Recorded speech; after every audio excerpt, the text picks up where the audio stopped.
bande ko balandi ya CSTV RDC.com balandi ya maître Dona na émission la bien évangile selon moto na moto mais na kati ya évangile te mais tout ça na kati ya émission mapinga nde na prometa ki bino na vidéo nanga toko yamba to toko lekisa message ya ndeko na biso commando Emma oyo aloba pe mingi na kati ya CSTV et pas ya maître Dona Congo sukisa mais bande ko pe ba négligé yimuke mais lelo makamso ko mosala lelo masoni toko beta na ye to masoni ya ko beta la biso bolanda ye malamu na situation yo toza komona mboka masoli za kende ndenge nini Genève ezalaki nini ndenge tolobaki na bino ke Genève ezalaki pona balkanisation mais ndeko na biso oyo ayebi est à Congo oyo aza mapinga ya solo instructeur bien formé to kanini na webisa biso na makambo etali balkanisation ya mboka situation comme na niveau nini alors bino mo bo juger bo tirer conclusion bo reba ni bo sala. Merci beaucoup. Alors tolanda ndeko na biso commando Emma.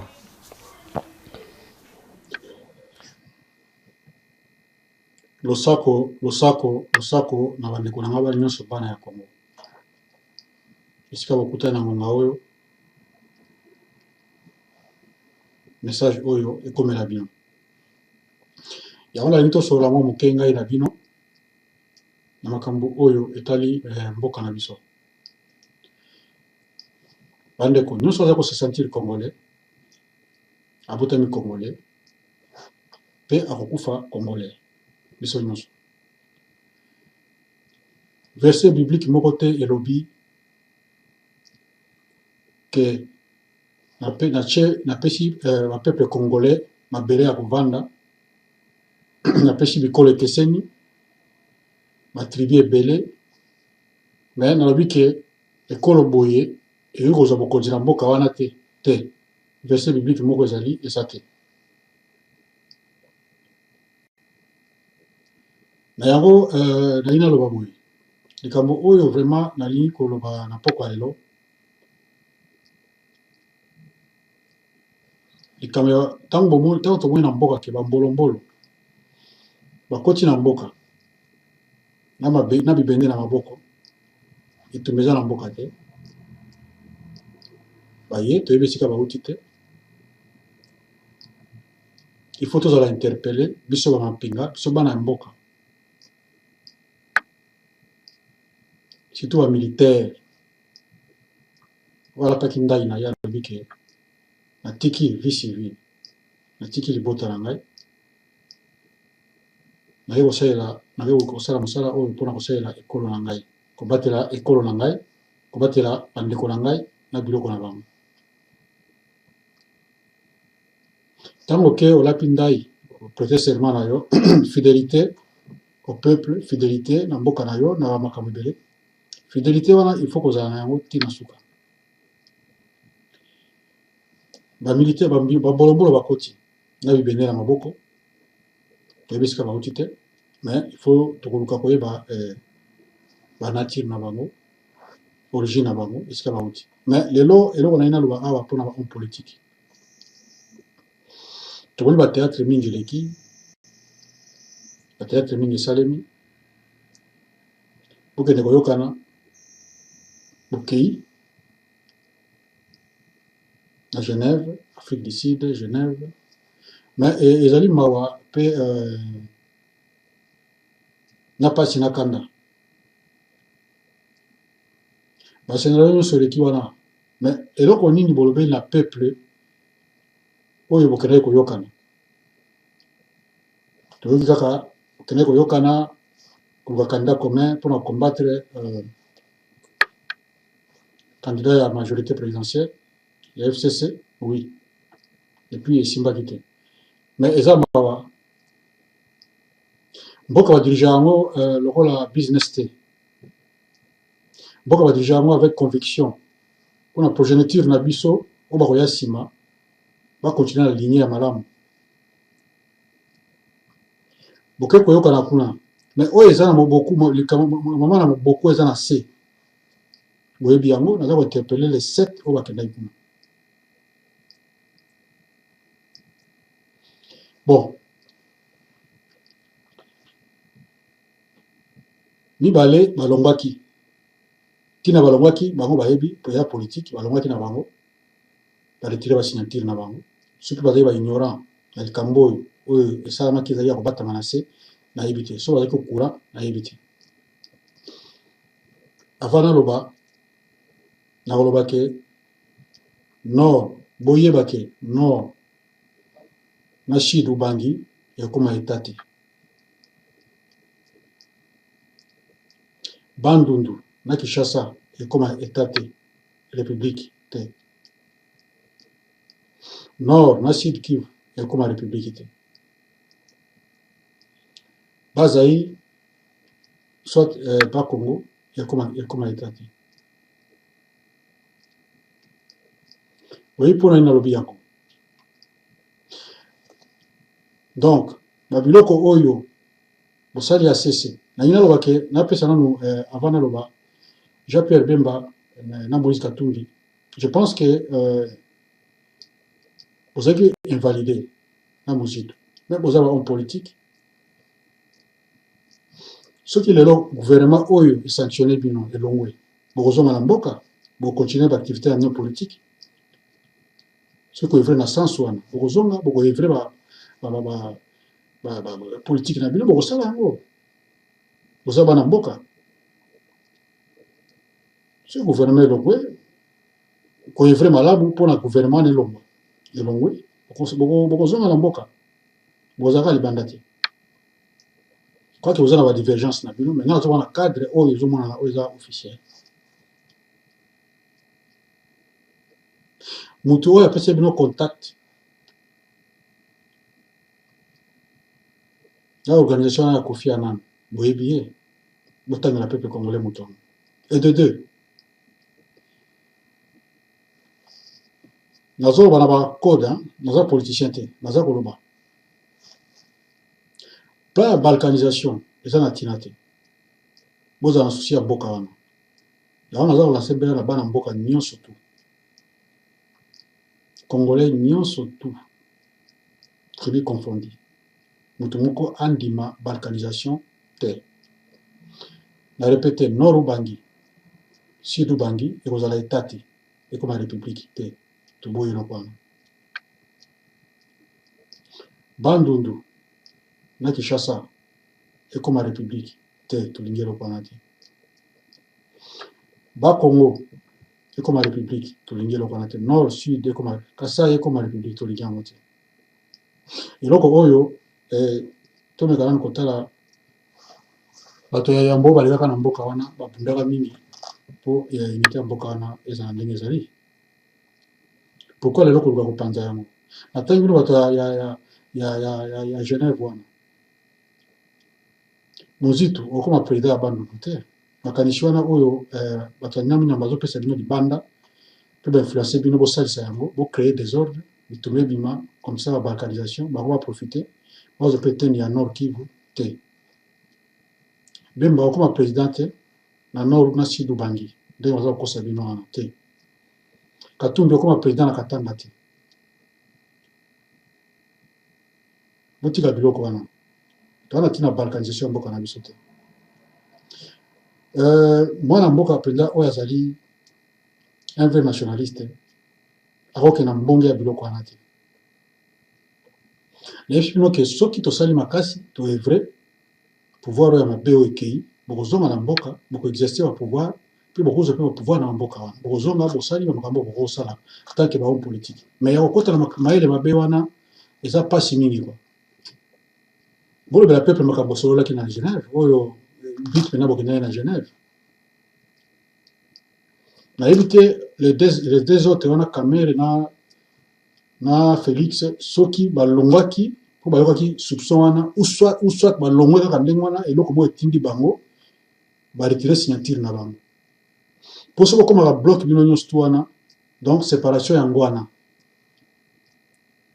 bonga boyokana bo prétexte bosali wana transition 2 ans eza baimprovisation mais but oyo bahomme politique mosusu bazalaki bakenda kosola libanda na mboka ndinga wana bamayele mabe wana ezalaki boyebi yango bino moko donc soki bino nyonso wana boyokanaka bolobaki wi sava tondimi moto Fayulu aza innocent te nayebi te soki ayekoyeba bango nsima me aza na mbonge aotambola na mbonge mais muzitu nde aza auteur ya makambo aza parmi babiloko wana muzitu okoma président na bandu te bandu ekokoma république te ekoma république te kotikala Congo tokotikala biso nyonso bacongolais boyebaka te pourquoi Mobutu président Mobutu aza koloba tata bo mama moko tata bo mama bo ezali mpona sentiment te mpo azalaki dictateur te makambo ya balkanisation ebanda kala azali koéveille peuple ezali kola conscientisation aza koconscientiser peuple bozala liboke biso tozala kozala ta mosusu azoloba mpo aza dictateur ye moko tata ye moko mama non ezalaki biloko ya balkanisation ezalaki ebandaki depuis ye akendaki nango na façon na ye mpona kounir peuple yango aza kotya toujours eloko wana koloba yango na badiscours na ye yango biso tokopanza kongo te tokopanza kongo te boyebi yango ntango nazoloba wana boyi kokota na bozindo plan na balkanisation boefase yango bolongola yango dernièrement tomoni manœuvre esalami na Rwanda manœuvre esalami na Rwanda wana manœuvre militaire manœuvre militaire ntango esalamaka ezalaka préparation bazosala manœuvre baza na bacarte na bac à sable bacarte bayeba baétudie bazosala manœuvre mpona koyeba ezalaka toujours na mwa but moko boye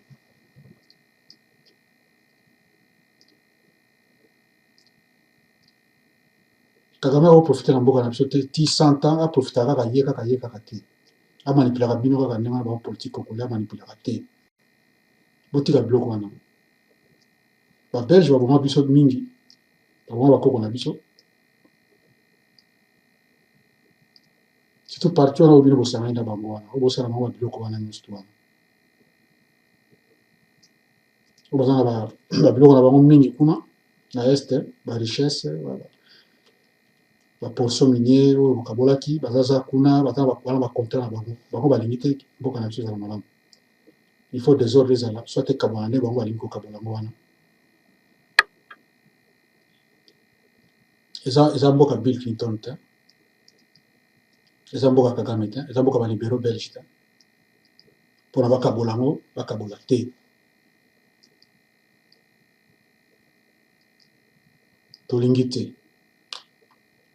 tolingi te moji toyebisa bana ya bandundu ntango okendaki na kotala bato bakotaki na bangombe discours nini opesaki oéclaircir bato bazalaki banani bakotaki na biti nini mission na bango ezalaki nini mpo koya kolesaka bangombe kaka na bukanga lonzo bauti mpena mosika soi-disant kuna soki na este kuna na neti so na Masisi na mboka baunde kuna soki na mboka soki na kati ya Rwanda kuna baleki banzela nyonso ti wana baya kolesaka bata bangombe na bandundu ifalo yebisa bana mboka bakoma na mboka na ifalo yebisa bana bandundu bayeba keno bazaki opesa discours moko te yo tokendaki kuna ntango ozongi olobi keno eza problème politique na koloba boye te boye na boye na boye eza mawa mingi plan ngo yango olingi oroyalize yango mais otikala mokonzi kuna te keye koma etat ni otikala président ya bandundu mozoba ti pourquoi bazosaka na bino boye congolais bazokosakosa bino kaka lokola bana mike bato bazokotonga mboka na bango ezala monene bazala ebele bino bazoya koyebisa bino bopanzanaka vraiment bemba oza homme d'affaires oza mwana mboka mpo bakotisa mayela mabe ke so ekabwani boye nord na sud bangi ekoma etat to balkanize comme ça bato bazala toujours na misu mine oyo misu milai mpona territoire ya kota este kuna nord na sud Kivu baprofite na biloko wana bango mpe sikoyo basenga basala lokola babalkanize kote wana donc mpona bango moko so balingi basala yango bango moko donc biso nyonso bakongolais tonga to revendike tonga to boye mais sikoyo baye na système mosusu ya koinfluence bino bosala mwa biloko wana comme ça bamaloko kino bana mboka nde bakaboli mboka na bango oyo bakebo te tolingi biloko wana te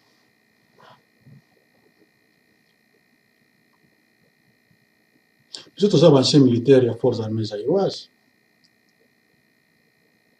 kwaki toza na mboka bapaya me baninga baza kuna bazotravaille na bisika oyo ke badécision mosusu ezwamaka bazali na bisika ba secret mosusu ezosalema bazali tosolaka na bango baza contre balingi mboka na bango.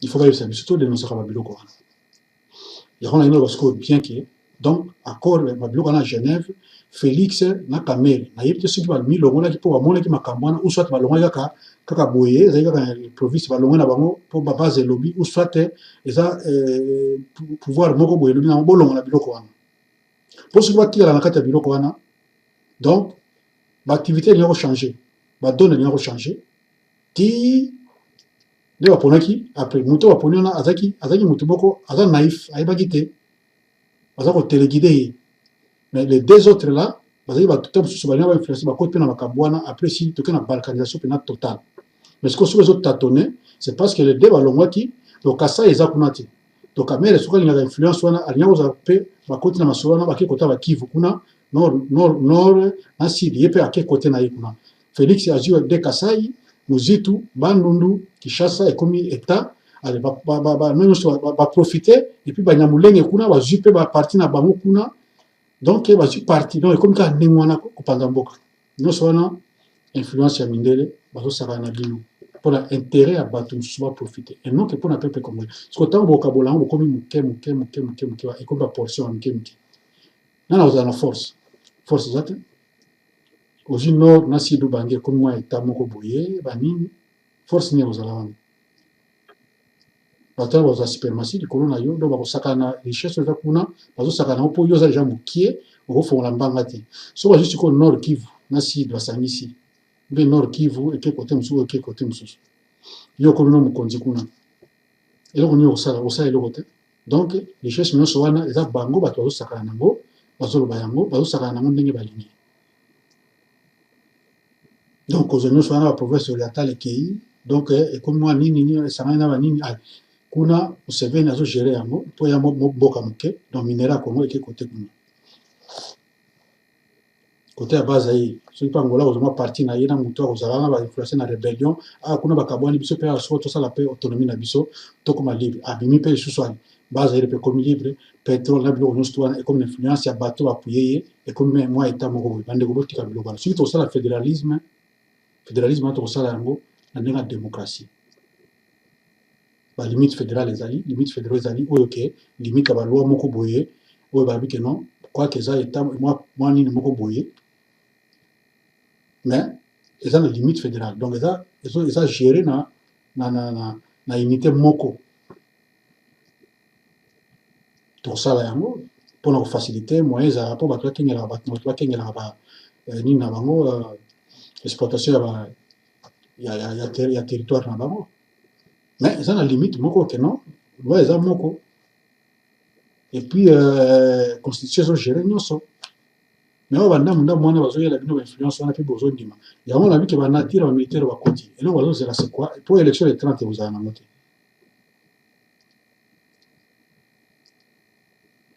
les 30 élections ozala te ce sont des aventuriers alors il faut kosilala na bato wana eza bamanevre moko boye mpo kaka mobulu moko boye donc moto moko acréé mobulu moko boye atelemisi peuple ale profit ekoti na eloko wana bablende bamilitaire bango baye wana bapaya nde sikoyo tokende na départ ya balkanisation eza bapétise quoi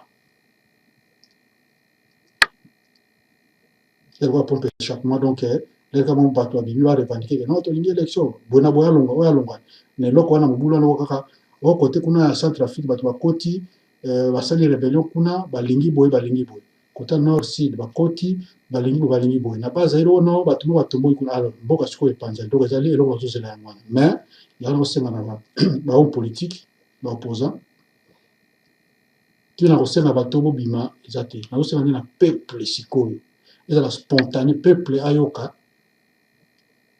date wana soki ya le 30 so bato bakobima moto moko alance mot d'ordre te homme politique ou bien te peuple ye moko ayebaka date ya le 30 mot d'ordre esi epesamaki déjà ke soki élection eza te bino moko kaka boyebaka ke soki élection eza te boyebi nini bosala ezala soulèvement moko te ke yake bosali soulèvement bayeba mate yango esili bozoyena bandako te il faut ezala bien structuré Dans la implication, il y a un militaire averti. Dans la implication, dans la makambo to libérer mboka na biso. Il faut appuyer révolution ou la active, la passivité, la active pour faire partir batu oyo baza konyoko la peuple, baza konyoko la biso, baza konyoko la bino, baza konyoko la peuple congolais nyonso. Il faut faire partir bango la révolution active. Il y a le sentiment que ah babimi tozo marché tozo yima mandala la beauté. Il faut ça bien structuré, ça na ba kubit. Ta o salemi eza pona okumba ko ratisser mbala moko. Musoto na biso ekei après total biso bana mboka to bongi mboka na biso. Pour bazana ba piège na baza ko sala gouvernement na bato mususu bayebi nde bazo sala baza connivence ba plan wana ezobetama.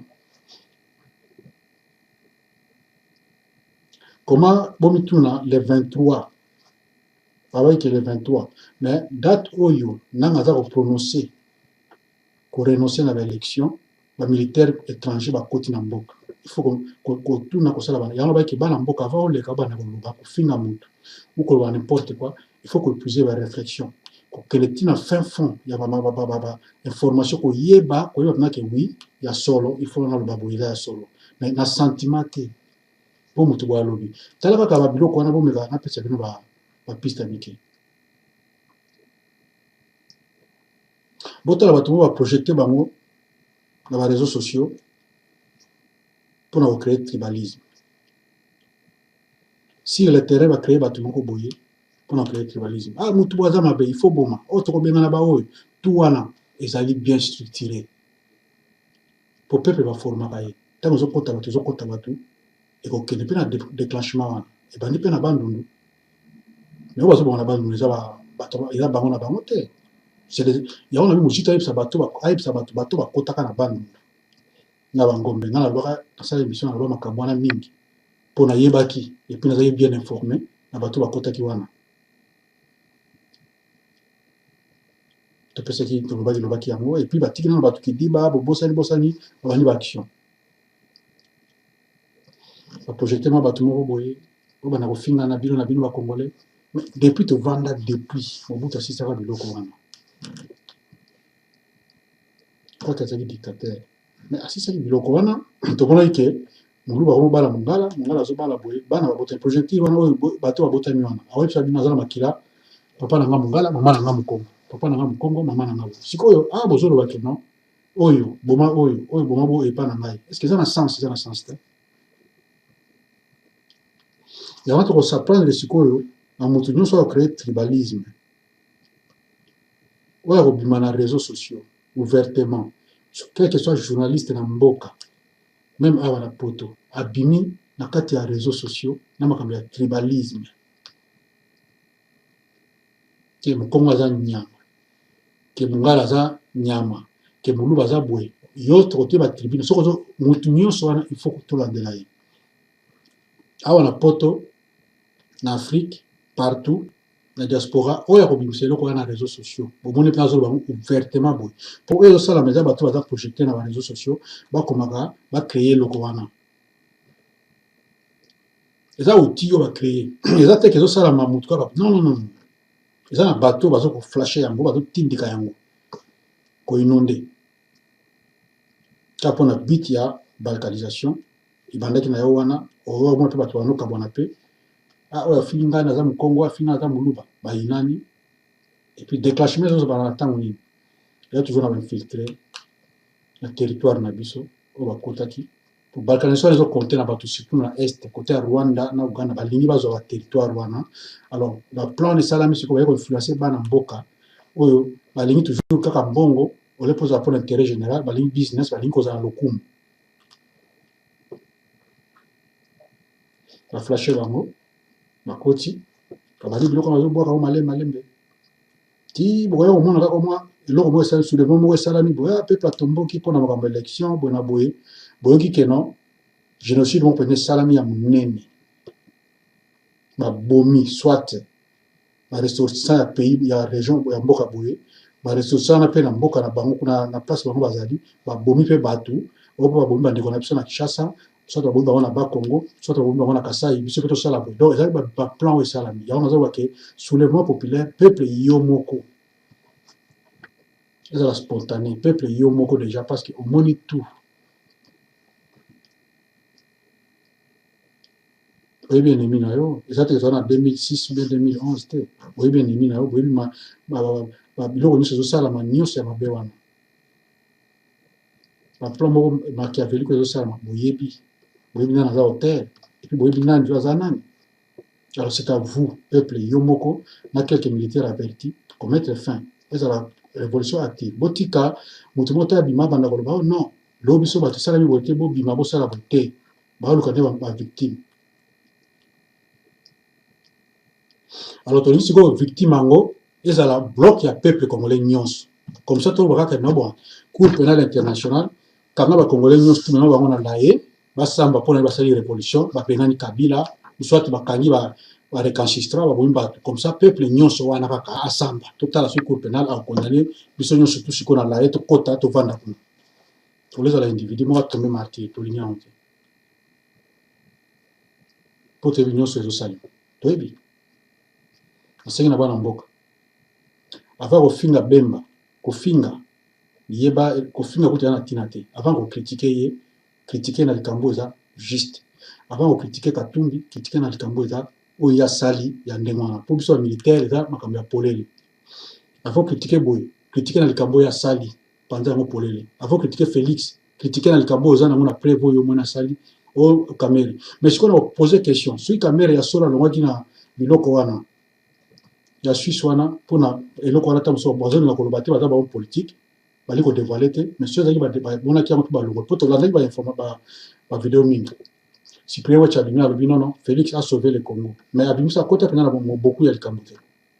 Asui kana mukuse. Il fallait peut-être avoir détail. Mais siko tango Kamere alongwe, Kamere toujours benga za Burundais. Soit disant Burundais. Mais je pense que le patriotisme ezali muto alingi patrie pour ya place à évoluer.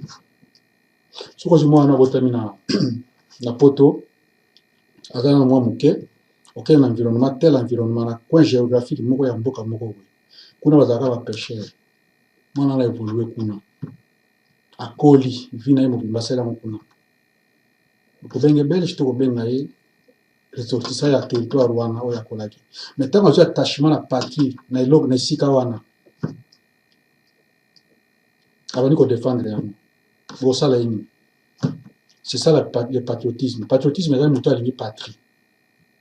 Ya te ko botani kaka wana okoli kaka wana donc yo kaka mais siko yo soko botani kaka wana ok oza corruptible ozo trahir nation yango mabele yango oza mwana mboka wana te mais tant yo botambaki wana outi quelque part oye babi ke non oza na ota mosusu soudanais mais yo botani wana okoli wana attachement wana betido sali wana ozo vraiment patrie na yo. Alors, il y a un sens que celui qui a mis ma cambouana et la balkanisation, bah yebi yango na plan isalamaki wana.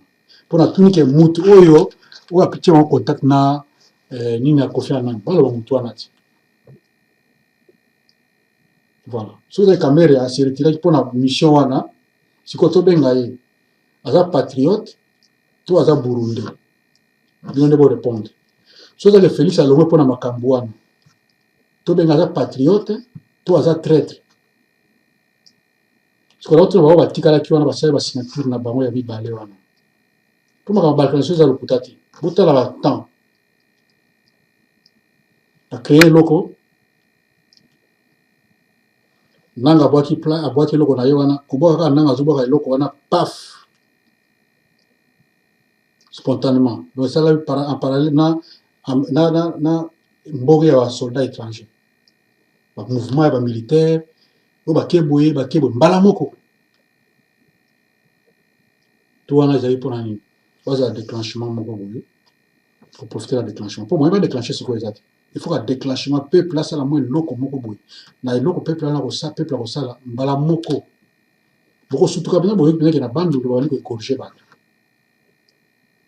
na Kasai babomi bato bano Kasai na bakongo babomi bano bano donc babomi bato ya nakobenga bango bato ba Congo quoi donc ba Congo babomi ba Congo o babomi ba Congo babomi ba mikolo mosusu kuna tout wana eza ba infiltré basi basi infiltré alors yango nakobenga sikoyo vigilance na peuple botika koyinana totika koyinana ke wana mboya te biso bato kosimba touche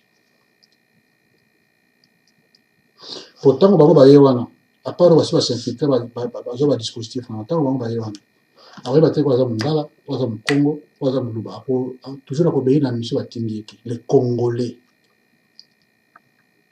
faut occuper territoire ya bacongolais aya kotuna tribu na yo te mpo bango baza na intérêt bazoya wana mpona survie na bango badéfendre mpona bango baprofite na richesse na biso na territoire na bango donc baoccupe côté wana mpo bajuire eza bazwa côté wana donc baye mpona mission ya koloba te ke luka moluba boma luka mokongo boma te baye koexécute mission bango batindi bango dernièrement basoda rwandais basalaki manœuvre na Rwanda manœuvre wana botaka kaka manœuvre esalami côté oyo bamilitaire baye kokota après nanga alobi élection eza te nyonso baza kotante mpo bato batomboka mais bato bozala mayele balider bozala mayele mpona kosilisa akaboli de parti na balider oyo bazomona bazotravaille mpona intérêt général bozala mayele ya kotombokisa peuple wana te ngulungulu te il faut ezala bien structuré botika mpe balangage ya kotinda bato bakende kotomboka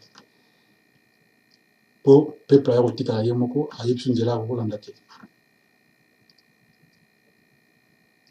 abandeko bali banda oyo bakreaki lamuka les 5 oyo batikalaki réfléchir balkanisation osala eloko moko te nasalaka video ntango ava bemba bimaka ntango bina boloko nalobaka ke bemba eza esengo bimi na boloko famille esepela na bapartisan na yo basepela mais eza te ko bimoki nosanga na kabila sala continue politique na yo soki okoleka na ngbende tokosoutenir yo tokobetela maboko koleka na ngbende mpo eza mwana mboka nalobaka na video na nga mosusu nalobaka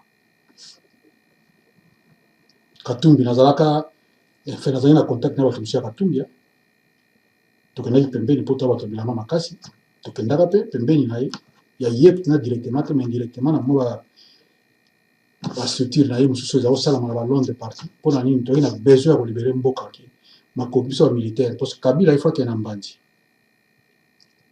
kokenda kabila soit révolution populaire soit na mbandi kua kotaki na mbandi ifo bima na mbandi toza kolongoka place nyonso solo ya mbandi ezali solo moko ya bien ezali mpo tosala tolibere mboka na biso mais c'était toujours en vain toyaki ke bemba lokola bimaki epesi mwa avertiment ke bemba aza mwana mboka espoir ezali mpona ye mais soki tobandi koyoka makambo touti koyoka patre tokotema information bakanisa eza na ntina moko te tosala nyonso bato baza wana sur place balongwa bemba kozonga na mboka wana katumbi te sans congolais sans patriote okozonga na mboka wana osalisa politique na yo manœuvre ya kodivise bato mpona kokende ntina balkanisation eza na ntina te bokanga bambwana bino basinga oyo bazocreye tribalisme vocaniche la oyo omona na kishasa kuna kogangaganga kofinga boye kofinga eza na ntina moko te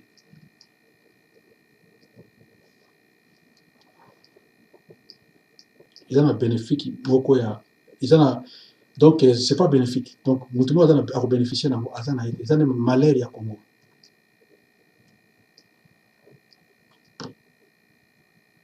eza malheur ya Congo oyo bino ozoluka so tokabwani malheur ya Congo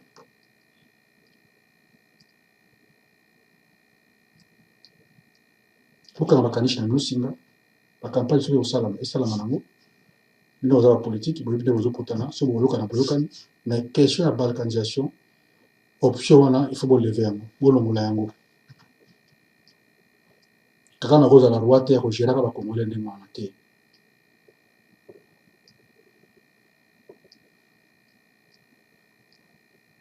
na moment oyo bato babomani na bandundu moto moko bati au créneau adénonce yango aza te nde badénonceki akamwi na sapo moto moko te esali ampleur moko te Et puis, on va bomber kuna, et ça va rester, natif, il y a kuna, va bomber nité. C'est des infiltrés, musique tout, on a un renseignement tout. Mais il y a ça quand même battu. Bon, on va tout le monde dénoncer et l'euro, zéro. On a une campagne, la mouka, biso, et cash, la mouka, bonaboy. Mais kuna, on a déjà opération. Donc, ça va distraction, on a mené le peuple à se focaliser dans la campagne, mais en tout temps, on a cessé ma campagne, ça l'a déjà. La militaire va va se déguiser. L'opération campagne. Alors il faut faire attention parce que au besoin de kawana na bino goza martyr. Quand vous salami ndengona il fallait bino nyonso bo dénoncer. Fayulu il fallait le makabwane sa na bandundu. Na cash il fallait le makabwane sa na bandundu. La muka na bino wana vemba nani il fallait le parce que vous avez leader. Le bolobi a monté et l'équipe. Donc ça bon mona ka bo minimiser amo. Bon mona za na mu ke. Mais bateau va continuer wana va continuer wana. Papa, tout ça l'armée hein. Avant va continuer va continuer officiellement wana. On va se va continuer une infiltration. Baza est belé. Baza est belé. On va faire l'opération baza est belé. On va dire qu'on va en tenue militaire. Il y a une mission au PCB pour voir vos zones kawana. Balkanisation aux zones kawana. L'Otikango. Pour balkanisation, ce peuple nion sur la Congo to boy na biso. Ce to finga na bikolo. Ce to boma na to bomsa na biso na biso. Ce est koloboy. Vous savez prendre les koloboy. Suka to bomsa. Pourtant na bakoko na biso makamana pe zalaki. Mais ezako bon. To talaka abako zalaki. Baluba 4 bazalaki. Baluba katanga. C'est ce katanga zalaki. On a kalonji molopwe asalaka pe armée na ye, asalaka pe république na ye. Donc, si suka tu as zonga. Pour tout ça, biso na biso bakolo mabele wana ya Congo. Mais ouais, on qui va pas y avoir un parti moko boye, va profiter na obino boko sala pour ba parti wana, pour favoriser bango, yo koto sali rébellion na yo sali koto ngaka na déclarer koto ndenge zangi na 1960. On doit arrêter ça. Et on a lancé un appel à tous les Congolais. Moi na mboka nyonso ko fongala mbanga na tribalisme. Et dans la diaspora, il faut s'attaquer na ye. Il faut s'attaquer na ye, même dans les médias. Si vous êtes journaliste, a vu sanction. A vu sanction, il faut qu'on interpelle, qu'on y ait même la carte qui chasse à Kuna, là, ça s'appelle. Nous avons passé dans le tribalisme, à l'équipe, à mis xénophobie, tribalisme, la carte, il y a chaîne na ye, il faut qu'on attaque, même qu'on a net dans la ye, pour qu'on interpelle dans la comme ça, on ici là. Mais il y a des matières à bimi na ye, à bani kolobaloba. Afingi, bobo mekolo boy, bobo Congo, bobo muluba, botiki na bino pene wana. C'est ça ezo kene wana. Mais sikoyo, so muta meki ya mukaka, un journaliste, à l'équipe dans les réseaux sociaux, alors bien loko wana. Il faut l'interpeller. Azala muluba, azala Congo, azala ngala, azala nani, so bimisi contre kolo mususu. Il faut l'interpeller. S'il faut azama kofi, azuma kofi. Yepsi bokanye mbanga na yebo tika biloko wana, bunda politique. Pour le tribalisme, pour l'idéologie politique. Donc voilà. So là, c'est la Légion, la Légion, la bateau, qui mèche, voilà. Daniel Safou, Mike Mukebay, Azane Kassayen. Il y a quelqu'un dans ma camo, ben, s'il te refinga. Daniel Safou, il y a le tribalisme, on a ma cambo, il y a tout le monde a marié, peine à l'obaka, il y a un amoko, donc à passer dans les médias pour accaler l'école au moko boy. Ils ont un terrain. Il faut l'interpeller. Si vous avez des choses sur le Ghana, vous kangiye, vous kenez ndaku na ye, vous mission vous vendez ça na se, vous venez kangam banga na yo. Si vous continuez le Ghana, vous sanctionnez. Donc on a tina bilo Ghana, tout le monde a l'idéologie politique. Ouais, mon idéologie il y a la mouka est bien pour avoir pouvoir. À l'année idéologie la mouka. Ouais, il y a l'idéologie il y a cache ça bien pour avoir pouvoir. À l'année idéologie wana. C'est ça la démocratie. Vous allez au Congo, vous avez un cash, ok, vous avez la lamuka, ok, vous avez un louba, vous avez déjà, il y a bateau, il y a ok, c'est ça, il fallait tout ça, tout à bon.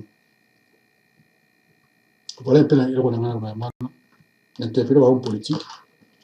Quand il y a balkanisation, il faut arrêter l'option. Kagame a profité pour naïe. influence wana boza pouvoir et pour ça la pendant mboka na bino bona non kaka ma conception de ngana.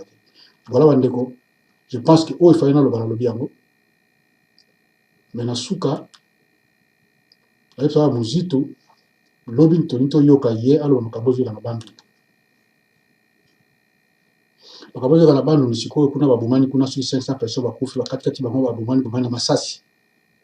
Na bibenda moto ya makaba teko ba tibimba le bundi wa ina moi parce la sol non musique faut le bayango bana bandu le botu na musique a expliquer parce que Zali a yebi abe filtration sala moko ya bato ba ngombe na passer na lobaka makaba bato ngombe wana parce que na yeba ki na information na bi que toi militaire ya forces armées zaïroises on a vécu longtemps tous on a master partout ba en fonction il y a minene mettre au courant que talabo yé moyen le bango zate il faut le bango to débattre yango to combattre yango muzitu yebsa bana bandundu le kana kreno tika makamba campagne wana busoba wana ozo fetaka na ba campagne moko boye to le bokene na sens ya balkanisation boko sa ba botika biloko wana yebsa na makambo eleki kuna ya bandundu te ba bomani yo il faut interpeller batukuna na parlement bien très bolandela yango bien boyo kanani babumi parce que babomi kuna ezaba na ba muté babomani bango na bango ezaba étranger yo kenda okuta tango kenda na bangombe kenda okuta na ngombe oyebi yango bien oya ko lobaki non moyen na bango c'est la politique olobaki biloko wana alors ce que yebsa bango peke banani babomi kuna yo musitu loba yango donc lobi ke no na siduba no sid ubangi na bazu wele na kisangani na ozai et okoma république les deux Kassai, c'est comme la République. Banduna Kishasa est comme la République. Bazaïr est comme la République. Katanga est comme la République. Ma plan la bino na botika na bino. Voilà bandeko na ngai na suki boy quoi. Nta bazana. Abandi bolandi commando e mabandeko. Ngai na za commentaire au salate na loba nyonso oyo ko Congo ezala sauver. Mais apparemment bandeko tokanga kamatoi tozana matoi mbai toka moko tozana misu mbai tomona moko c'est à vous de voir nini boko sala pona Congo to tikali na niveau ko dénoncer ba solution bino moko bosala nini po Congo na yebite na lo ba tozala sauver ou bien to récupérer Congo to yebite yeba nani ko voter ezalaki wa bino maître dona merci beaucoup na bino to bolandanga mama songa mbeli Libota nanga mobimba, Mama Rebecca Mbui na Washington DC, moninga malamu moninga bata maître dona. Vraiment merci na bosanité. Moi na bilaka nisha moi na bilaka nzamba pambola yo. Pe merci beaucoup na binotu bolandaki commando ema na kati ya chaîne na bino ya Peuple CS TV. Ndeto kutani balasi.